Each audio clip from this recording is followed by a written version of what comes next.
Did you know that Canada has one of the largest immigration programs in the world? Every year, 3 types or categories of immigrants come to Canada. There are those we select for their skills and education to work in Canada and help build our economy. There are people who come to join their families. And there are people who need protection, like refugees fleeing torture or persecution in their home countries. That's who we accept as immigrants to Canada.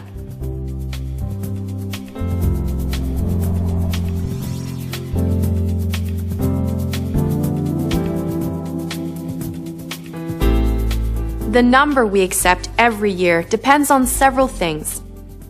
What kinds of workers will help our economy grow?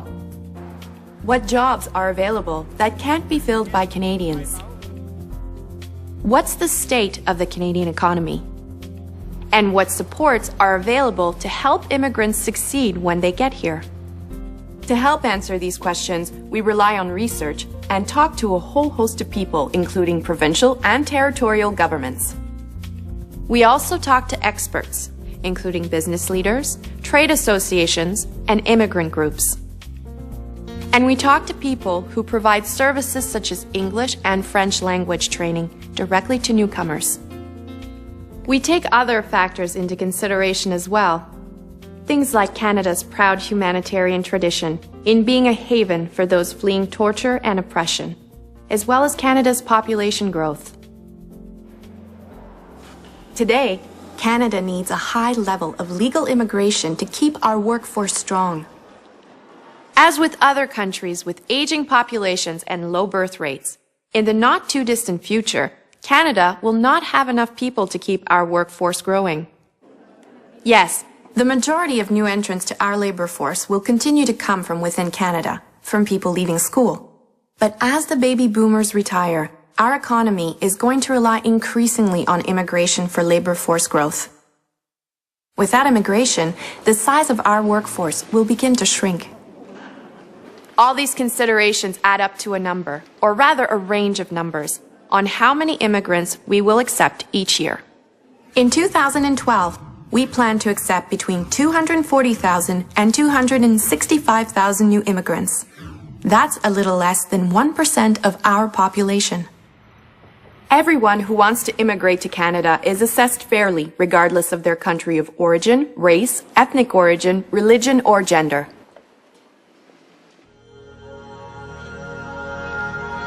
People who have committed serious crimes, or who belong to a terrorist organization, or who pose a serious health threat are obviously not allowed into Canada.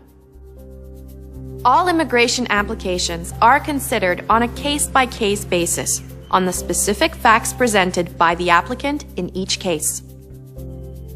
Let's take a look at those numbers again.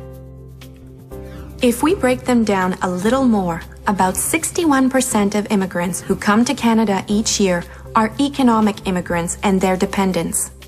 Economic immigrants are chosen because of what they can contribute to the Canadian economy. They include provincial nominees, people nominated by the provinces and territories to meet their specific economic and labor market needs. Economic immigrants also include skilled workers and entrepreneurs, the self-employed, and certain temporary workers and students we'd like to have stay in Canada after their work placements or studies are over, so that they can continue to contribute to our economy. As I said, that 61% also includes dependents, including spouses and young children of the economic immigrants.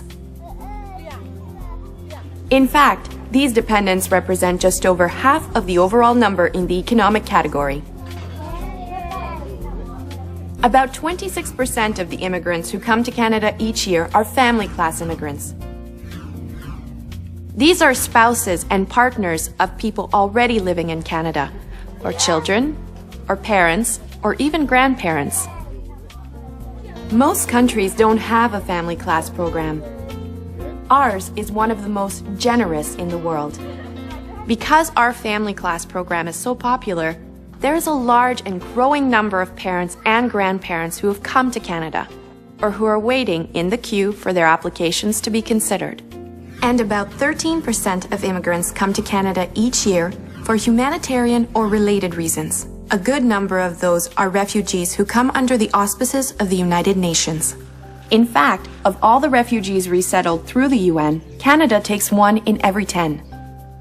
Among developed countries, Canada welcomes more refugees each year than any other country in the world except the United States. As I said, Canada selects immigrants based on objective criteria: what they can contribute to the economy, whether they have family members here, or whether they are refugees fleeing torture and persecution. And everyone, regardless of country of origin, is eligible to apply to immigrate to Canada if they meet these objective criteria. However, over the years, the countries of origin of immigrants have changed. As you can see, most immigrants to Canada today come from China, India, and the Philippines. Together, immigrants from those 3 countries make up almost a third of our overall intake of immigrants. That's a big change from the 1980s and early 90s, when Canada accepted far more economic immigrants from Hong Kong than from mainland China, and far fewer from India and the Philippines. Over time, if a region or country has a growing number of people who want to immigrate to Canada, and a large number of these people meet our selection criteria, then we will accept a large proportion of immigrants from those regions and countries. We adjust accordingly. Improvements to our program can also have an effect on where immigrants come from. For instance, when Parliament adopted a new Immigration Act in 2002 to put more emphasis on English or French language abilities for the selection of economic immigrants, there was a decline in the number of immigrants from China and an increase in immigrants from European countries and French-speaking North Africa.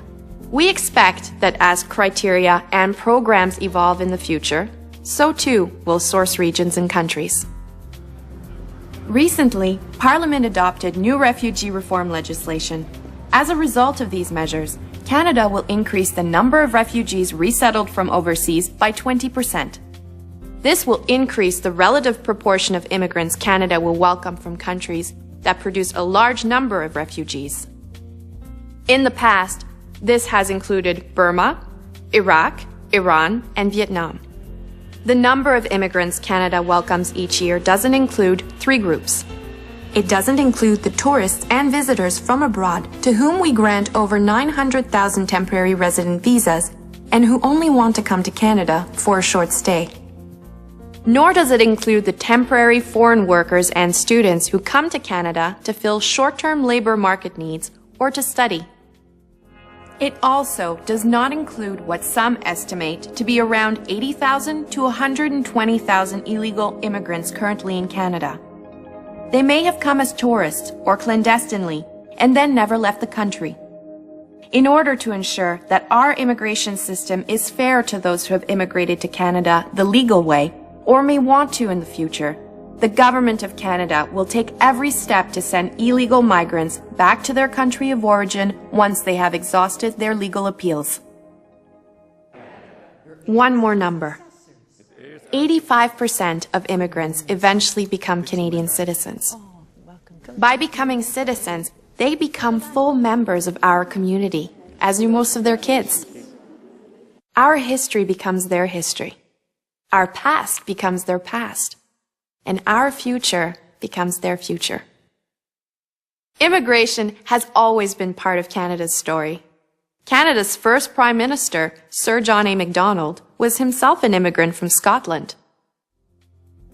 Immigrants have risked their lives to defend Canada, strengthen our economy, enrich our culture, and uphold freedom, democracy, human rights, and the rule of law. In Canada, if you work hard and play by the rules, you'll succeed. That's why Canada is a great country to live in. Immigrants are helping to keep it that way.